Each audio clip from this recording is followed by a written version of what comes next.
I'm going to be a little direct here, right? If your sales process is sloppy, guess what? AI will scale sloppy just like you have been. It just does it exponentially for you. If your qualification is weak, AI will just help you send even better bad emails out because you haven't qualified the prospects that you're going after.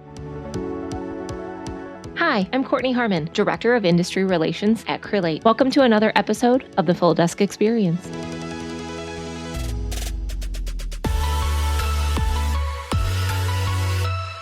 Hey everyone, in case you missed it, we recently hosted a live virtual event, and it was one for the books. We brought together some of the best thought leaders in the recruiting and staffing industry for 2 full days of real, no-fluff conversations and what's actually working right now. From building trust with clients, to using AI without losing your edge, to growing revenue through relationships. These sessions were absolutely incredible, and we didn't want you to miss out. So we turned every single session into its own episode. And over the coming weeks, we're dropping them one by one right here. Each episode is a standalone session from the event. So whether you're tuning in for the first time or you were there live and you want to revisit all of your favorites, there's something for you. Stay tuned. You're going to want to hear from every single one of our speakers. Trust me. Enjoy. For those of you who do not know, I added Anna's LinkedIn profile. She is one of the most recognizable names in the sales strategy across the staffing and technology industries. She's the founder and CEO of AFM Strategic Partners. It's a firm built to help sales teams grow revenue, transform their portfolios, and compete at the highest level. She has been named to SIA's Global Power of 150 Women in Staffing list, I think 7 consecutive years in a row. Amazing, Anna. And recently published her own book. So she was talking about that, Sales Leadership in Action, 100 Practical Tips for Coaching, Culture, and Closing. And her session today really is tackling one of the biggest tensions in our industry right now. It's using AI to accelerate revenue without trading away any trust.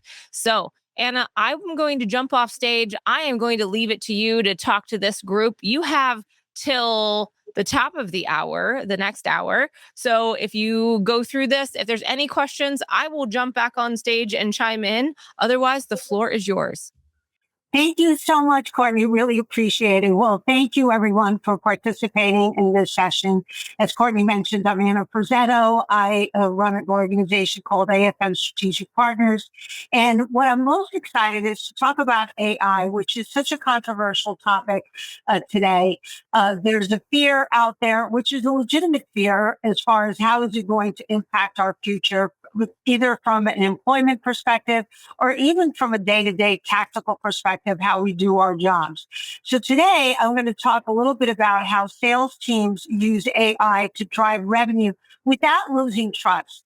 As we know, for any of us that touch or have anything to do with sales, trust is such a key ingredient in being able to secure that client relationship, and therefore you can't jeopardize it. But how do you use AI to kind of help move things forward for you?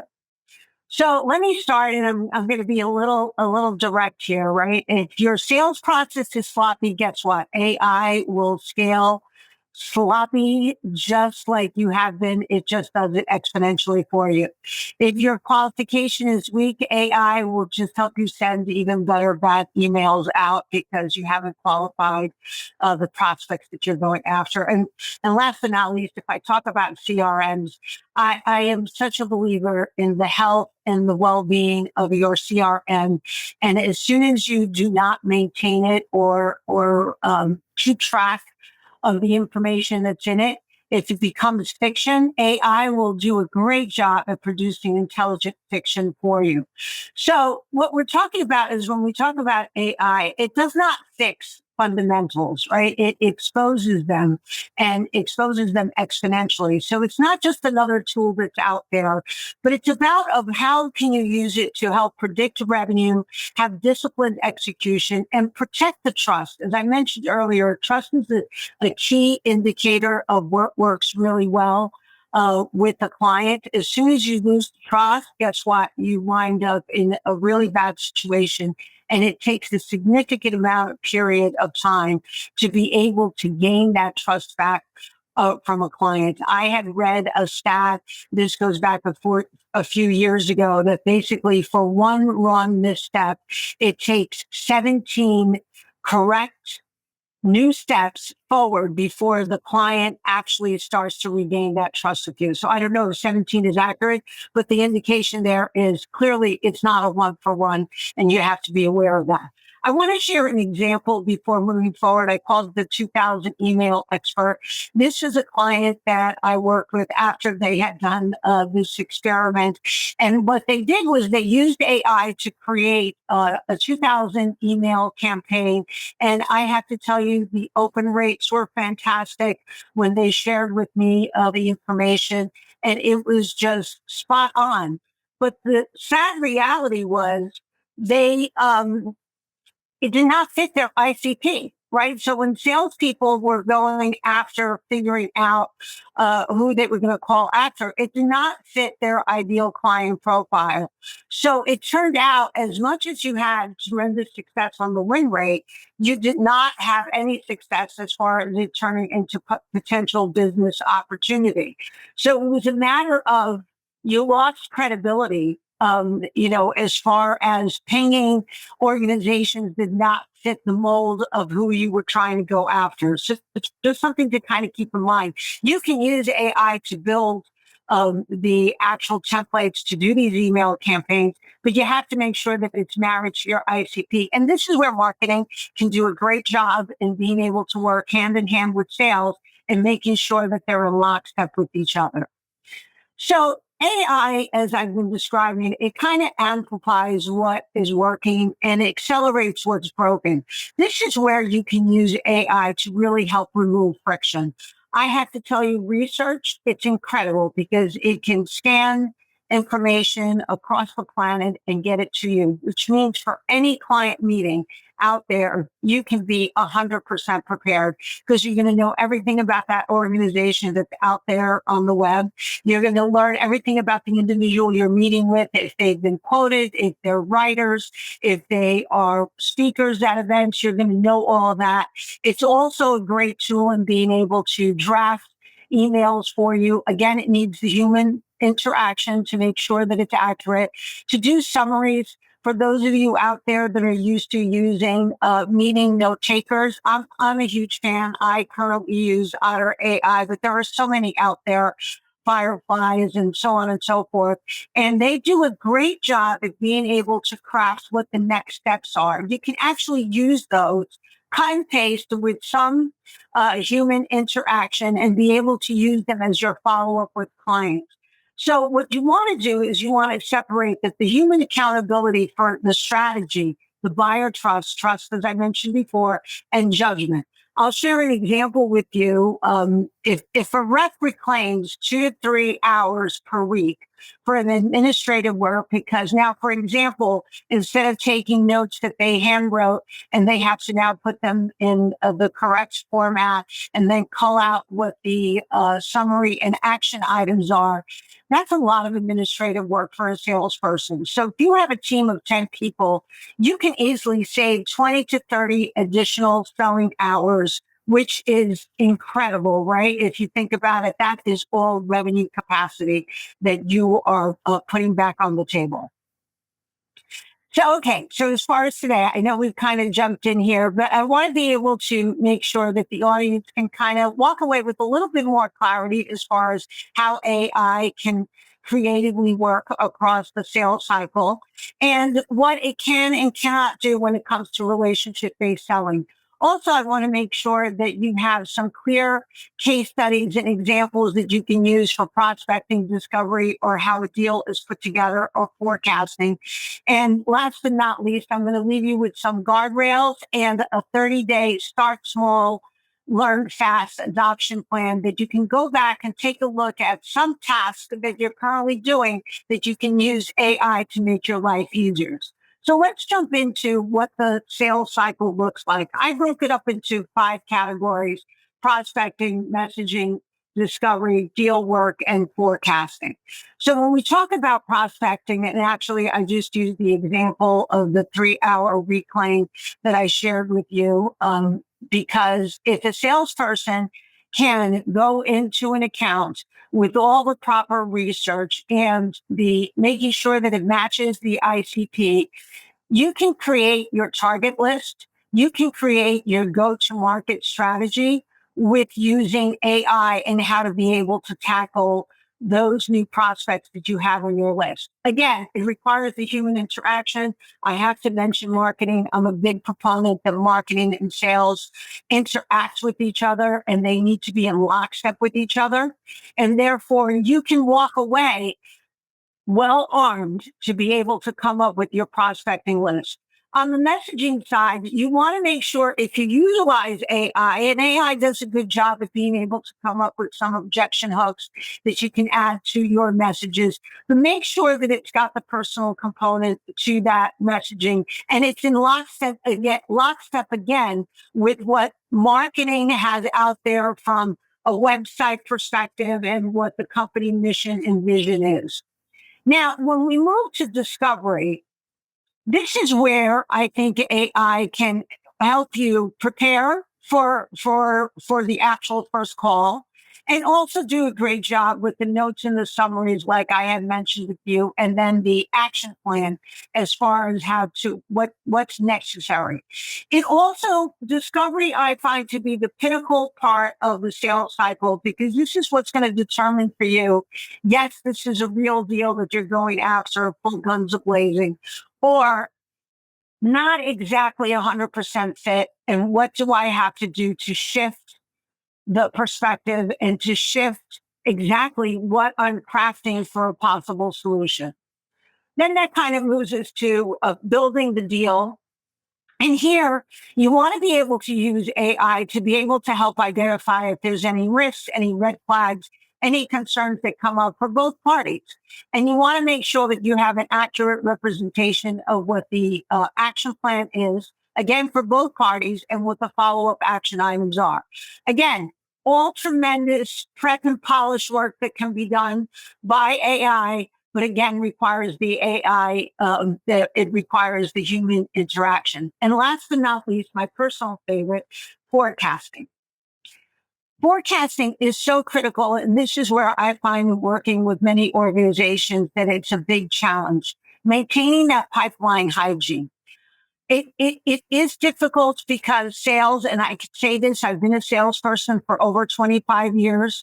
It's an emotional ride, right? It can be an emotional roller coaster ride at times. And a lot of times you go on gut feel as to what's working and what's not working.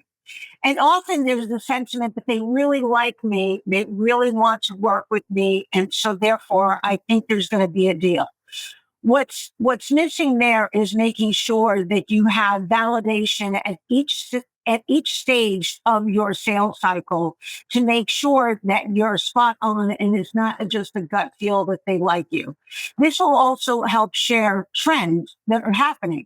For example, one industry is doing better than another industry that you target. Why is that? Is it something that's topical that's happening right now that you can maximize? Or is this just the way how the finance industry shops, and therefore you're more aligned with finance than you are with healthcare or pharmaceutical? Again, it gives you some insights in how to be able to navigate those waters. Now, as I mentioned, AI helps to highlight the flags, but it's definitely not the decision. There needs to be a strategy at each step of your sales cycle that basically gives you the exit criteria. As I mentioned, discovery in the previous slide, this is where you kind of determine, is this real or not real? Making sure that your action plans accurately represent and must remain buyer focused, right? So you want to make sure the buyer is well represented. And of course, it does not jeopardize you as the vendor. And forecasting must be explainable, not hopeful. I use the example of they like us.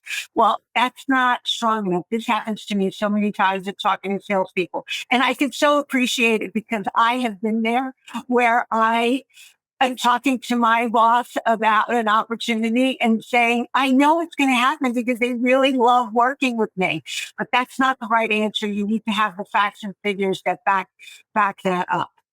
So now, what can AI not replace, right? So I mentioned trust. Trust is a huge component, especially in the staffing industry. It's all about trust.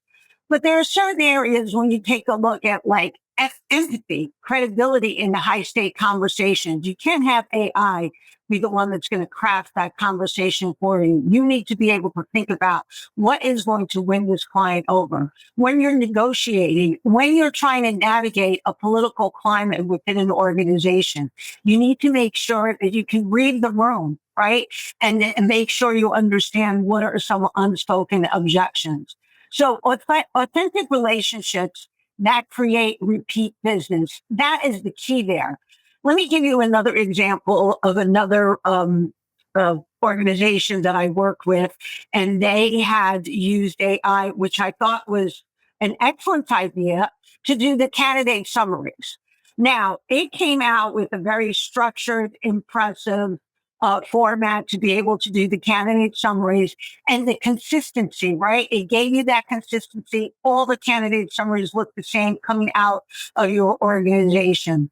The one challenge is that one hiring manager wound up calling in and saying, hang on a second, this reads too much like a marketing document. I want to know more about the nuances of this person. Tell me more.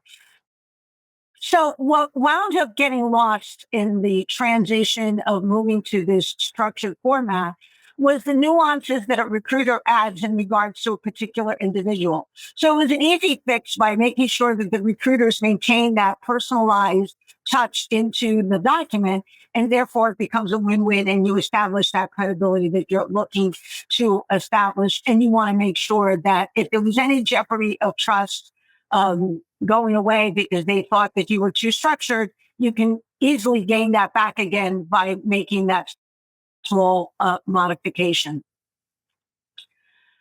Okay, so let me leave you with a simple guardrail playbook. Now, this might seem straightforward, but this kind of helps you. And a rule of thumb that I typically use is, if it would damage trust when discovered, don't do it, even if you think it's going to work, right? So key item is number one, transparency. You want to make sure that you are 100% transparent. You can use AI to draft whatever information you're going to be sharing with a client or a prospect. So just for those of you who know me, I call everybody a client, even if they're a prospect, because I'm a firm believer that if you work hard enough, that you can change them into being a prospect. So just a little bit of food for thought. But make sure that it's true and specific.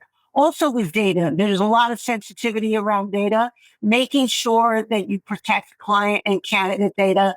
You define what can't be pasted into the tool. So you got to be sensitive, because once you put it in AI, it's out there for good. Thirdly, you want to make sure that you verify and validate the facts. We've heard about AI having the ability to hallucinate and make things up. So you need to pressure test it, validate it, make sure that they're giving you accurate information, quotable sources. So therefore, especially if you're asking for stats on how a certain industry is operating, you want to make sure you have the right facts and figures. Voice and brand, keeping the message consistent with your value proposition. This is where often it becomes a little bit lost in translation with AI. What winds up happening is you need to educate AI that they understand what your voice and your brand is. They need to understand what your messaging is. So like that, it can properly propagate across any of the emails or the messages or campaigns that you're looking to perform, with having that in mind. So therefore, and again, marketing, just pushing that one more time here. This is where marketing can play a key role in making sure that you have properly represented the organization. And accountability. Again, I can't stress enough. Accountability is all about making sure that the humans are involved every step of the way, and that there's no possibility where this is all 100% AI generated. So let me give you an example. I call it, "Did you actually read this?" And this comes from another client that I have worked on. And what had happened was a message. A client responded to a message and that basically said, "Did you bother to look at my website?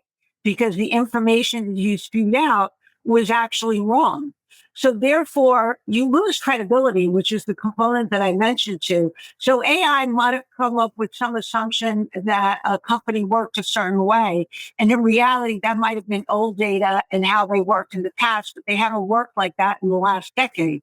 So you lose credibility, which, as I mentioned earlier on, that's a difficult thing to regain. And therefore, you have to make sure that you represent accurate information going forward. It's got the human blessing at the end of the day. So staffing specific. This is where AI, I think, helps the most. It helps speed things up. It helps elevate client conversations because it gives you the background information that you were seeking for, and you might not have been able to find.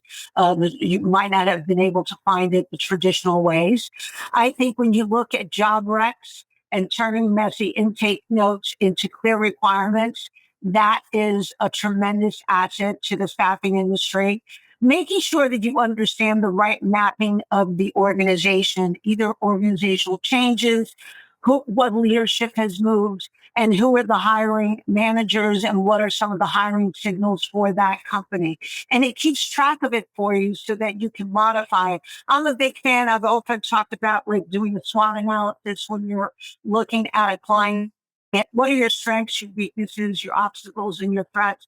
Or for those of you that are familiar with Miller-Hyman or blue sheeting, if you don't know blue sheeting, I think the key takeaway from that is it combines doing a SWOT analysis with also highlighting who your influencers are, who your blockers are, who your coach is, who the real decision maker is. Because often you think it's the CEO and it's not. And you need to make sure that you're prepared that there could be an incredible influencer in the organization that has the CEO's ear and therefore plays a significant part in determining what products, what services, what staffing companies they go after. I think AI does a great job in helping you with QBRs, right? I think it can draft a great format template for you. And it could also help you with doing hiring manager follow-ups and status updates. The candidate storytelling, as I have mentioned, yes, great to have consistent profiles and make sure it's got the human component to it. And you want to make sure, most importantly, is that with any AI tool that you use internally, that you have fast handoff between sales and recreation about when is it the right time? When does recruiting get involved? When does your subject matter expert get involved? Depending on the client opportunity. Because if you think about it, time is money. And if things go wrong, it's going to go wrong quickly, and you lose that opportunity with that particular, client, because guess what? Competition is right there and is going to be chomping at the bit to be able to gain your client. So tool before inspection, this is an example, another client interaction that I had that I wanted to share. So this is where one firm adopted AI and was all in, super celebration, executive hype. And this is what we're doing. And this is our mission going forward. And guess what? 3 months later, usage dropped and it became like optional. People were not using the tools as necessary. And this is a recruiting AI tool. And when asked the question, when I had gotten involved, I was like, what happened? Like, how did it just fall apart? And the biggest challenge was management just dropped the ball. right? There was no follow-up from leadership where they said, we're using this tool. What's working? What's not working? What training do we need to do internally? How do we get the teams up to speed to make sure that you not only have adoption consistently across the board? An expression that I use often over and over again is inspect what you expect.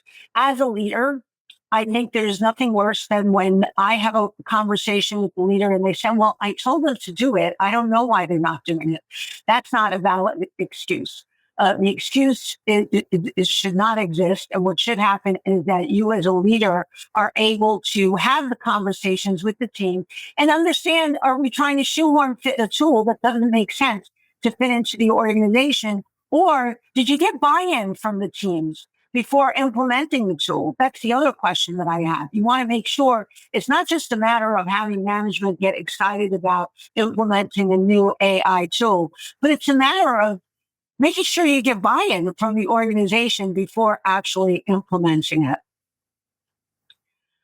All right, let me leave you with a 30-day disciplines rollout. And this is fairly straightforward. You want to be able to choose one workflow that eats your time and then define what good actually means. How can AI actually help you eliminate some of the tasks or some of the iterations that you go through in regards to this particular task? Then you want to be able to create a prompt template, brand standards, non-negotiable data boundaries. You want to be able to create the template that you're going to use to be able to handle this particular workflow. Then you want to be able to manage and inspect output weekly. You want to coach through it and make sure that it is relevant as far as the task that you looked to use AI to help you better perform it. And last but not least, you're going to measure this in each of your meetings. You're going to take a look, is there a stage progression? And is it helping your forecasting integrity? So you expand only when trust is intact. So there's no such thing as team-wide rollouts without manager inspection cadence first. You want to make sure that there's full buy-in, and it's a fairly straightforward way for you to be able to roll this out. And then what you do is once this is successful, you roll out the next thing. So before you roll out AI, you have to ask yourself a few questions. Do we have a defined stage exit criteria that managers actually enforce? You want to make sure when I talked about the 5 phases of the sales cycle, that you have an exit criteria for each phase of that cycle to make sure that, yes, it's a go, we continue, or no, we're gonna cut the cord now and move on to the next opportunity. This will also ensure your forecasting credibility and your pipeline hygiene. Do we inspect deals weekly with evidence, not optimism? And this goes back to, they're going to buy from me because they like me. You want to make sure that you have the facts and figures, that the problem the client has is easily fixable with the solution that you're proposing. And would our clients respect how we're using AI if they saw behind the curtains? Now that's a big ask, because you want to make sure, as I mentioned, protecting their data is a significant, component to that, and making sure you have the guardrails around that.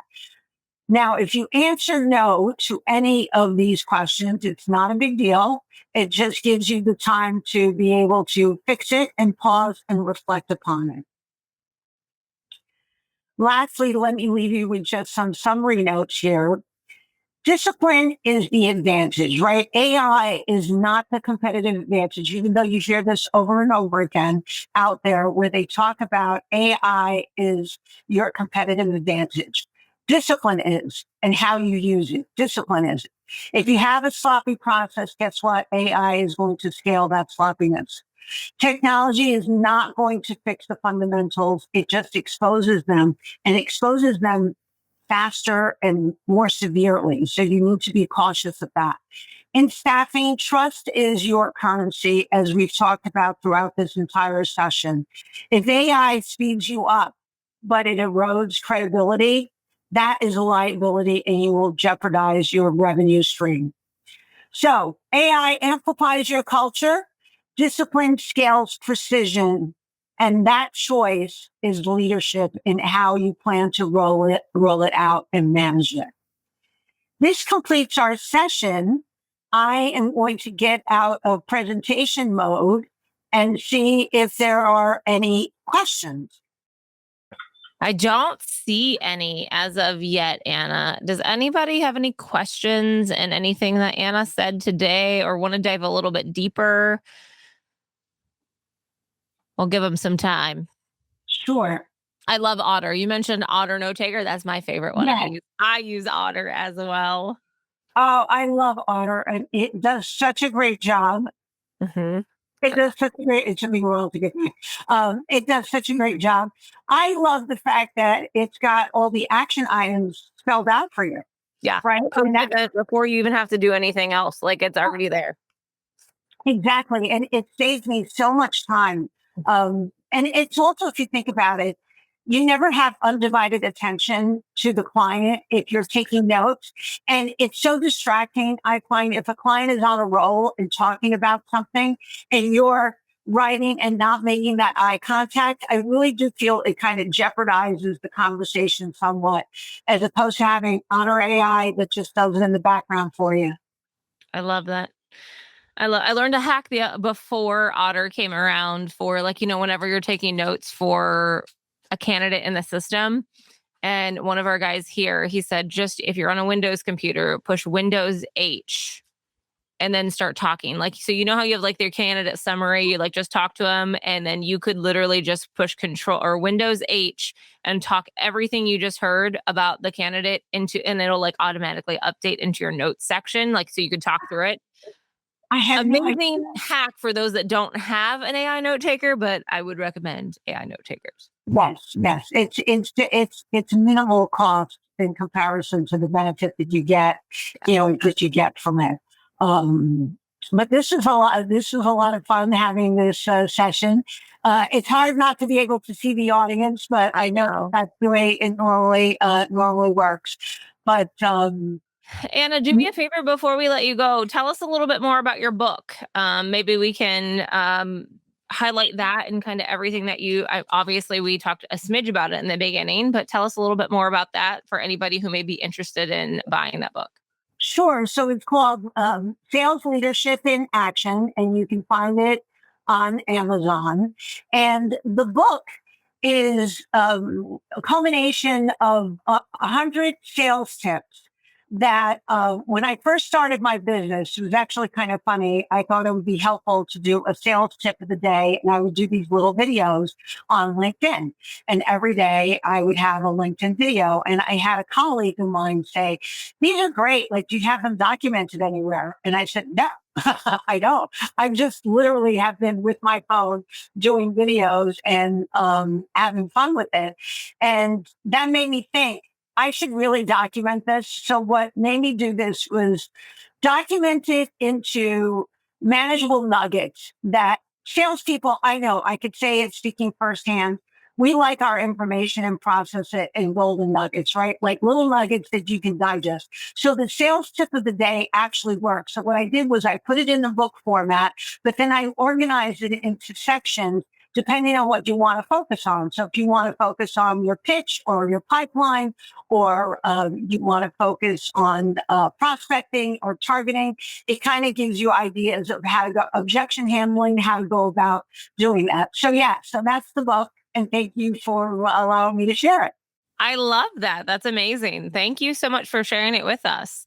I don't see any other questions, Anna. I think we have gotten inundated with information, and our pens were furious, or our note takers have been furious in this whole process. So I don't see anything right now. If you have not, again, connected with Anna, please make sure you do that on LinkedIn. I'll put her LinkedIn profile in one more time so you can follow her, see more about the book, and just connect with her and reach out if there's anything direct. And I think that is it. Anna, thank you so much for all of your wisdom and your nuggets and everything that you have to share. And for everyone else, we only have one more session left, and that is Clark Wilcox. And we are not starting till the top of the hour.